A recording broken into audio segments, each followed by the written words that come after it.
Good morning students. आज हम कक्षा 7 की संस्कृत की पुस्तक संस्कृत सुधा के द्वितीय पाठ पितामहस्य गृहम् आगच्छम् पढ़ेंगे। इसमें वार्तालाप का प्रयोग हुआ है और लंग लकार का, लंग लकार यानी भूतकाल का। तो सबसे पहले पाठ का हिंदी अनुवाद। विवेक है, विमर्श चिरात दृष्ट है असि। विवेक विमर्श से कहता है कि विमर्श बहुत दिन बाद दिखाई दिए हो। विमर्श अहम अत्र न आसम, विमर्श कहता है मैं यहाँ नहीं था। विवेक है, मित्र त्वम कुत्र आसीहि, मित्र तुम कहाँ थे। विमर्श है अहम पितामहस्य गृहम् अगच्छम्, मैं दादाजी के घर गया था। विवेक है तव पितामहस्य गृहम् कुत्र अस्ति, तुम्हारे दादाजी का घर कहाँ है। विमर्श है मम पितामह वाराणसी नगरे निवसति, मेरे दादाजी वाराणसी नगर में रहते हैं।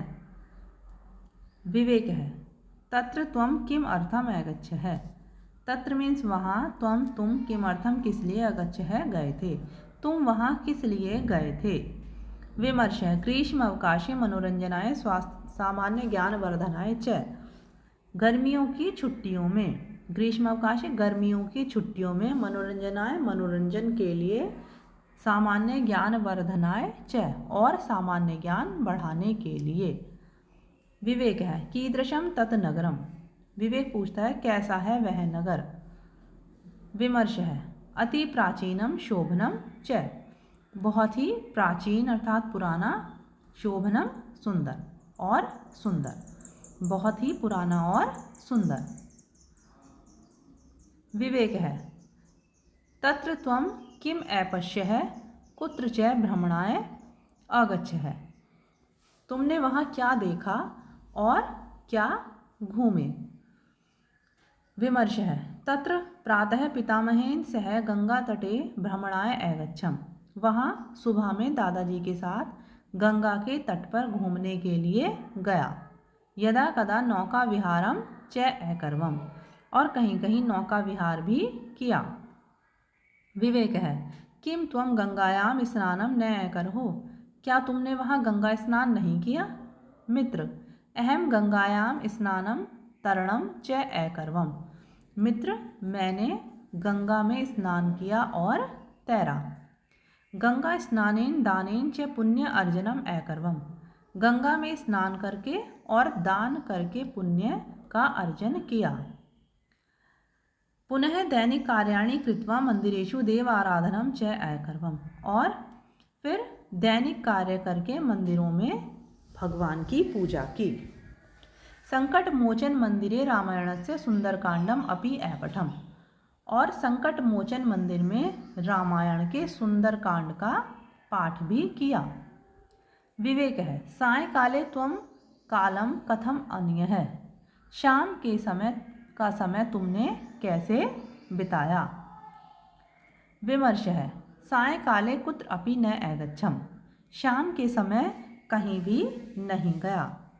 गृहे एव परिवार सदस्यैः सह वार्तालापेन मध्ये मध्ये श्लोक पाठेन च मनोरंजनम अकर्वम, घर में ही परिवार के सदस्यों के साथ बातचीत की और बीच बीच में श्लोक पाठ करके मनोरंजन किया। विमर्श त्वम सार्थक रूपेण ग्रीष्म अवकाश कालम अन्य है, विमर्श तुमने सार्थक रूप में ग्रीष्म अवकाश को बिताया, यानी कि जो तुमने ग्रीष्म अवकाश का समय बिताया वो बहुत ही सार्थक था, यानी कि सही था। तब मेलनेन महान लाभ है अभवत, तुमसे मिलकर महान लाभ हुआ।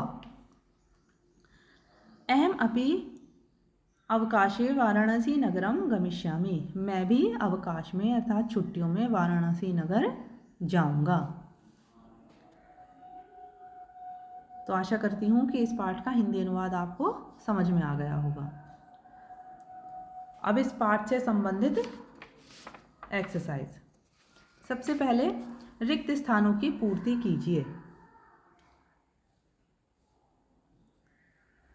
इसमें प्रथम पुरुष, मध्यम पुरुष और उत्तम पुरुष के एक वचन, द्विवचन और बहुवचन दिए गए हैं।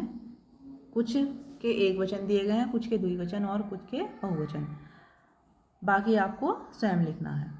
तो सबसे पहले है अभवत, अभवताम, अभवन, अभवः, अभवतम, अभवत, अभवम, अभवा, अभवाम।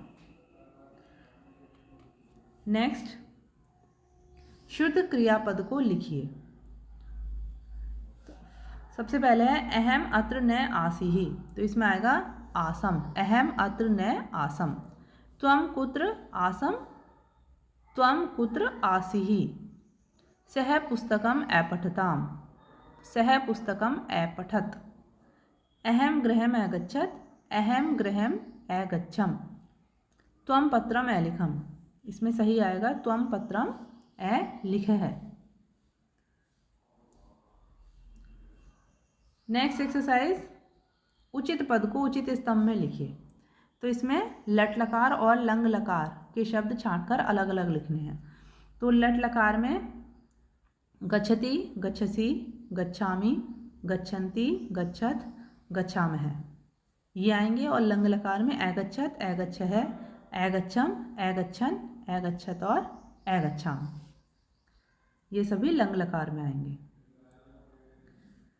नेक्स्ट एक्सरसाइज, शुद्ध विकल्प को रिक्त स्थान में लिखिए। तो सबसे पहले सह गृहम अगच्छत, त्वम गंगायाम स्नानम अकरहो। अहम पितामहस्य गृहम अगच्छम, त्वम पत्रम अलिखः। रमेशः गृहकार्यम अकरोत्। नेक्स्ट एक्सरसाइज, निम्नलिखित का परस्पर मेल कीजिए। तो इसमें सह अपठत, त्वम अपठः, अहम अपठम, तौ अपठताम, ते अपठन, युवाम अपठतम, यूयम अपठत, आवाम अपठाव और वयम अपठाम। 3892671145 ये इसके नंबर्स हैं। नेक्स्ट एक्सरसाइज, निम्नलिखित पदों की मूल धातु, पुरुष और वचन लिखिए। तो इसमें आसम की मूल धातु है अस, पुरुष है उत्तम और वचन एक वचन। अगच्छतम में गम मूल धातु है, मध्यम पुरुष द्विवचन। अकर्वम में क्र मूल धातु है, पुरुष उत्तम एक वचन। अपठाम पठ मूल धातु, उत्तम पुरुष और बहुवचन। अन्य है नी मूल धातु, मध्यम पुरुष और एक वचन। तो आशा करती हूँ कि आपको यह पाठ समझ में आ गया होगा। इस पाठ के अतिरिक्त प्रश्नों के उत्तर आप अपनी पुस्तक में साफ और स्वच्छ अक्षरों में लिखेंगे और इस पाठ का हिंदी अनुवाद आप अपनी कॉपी पर लिखेंगे। Thank you.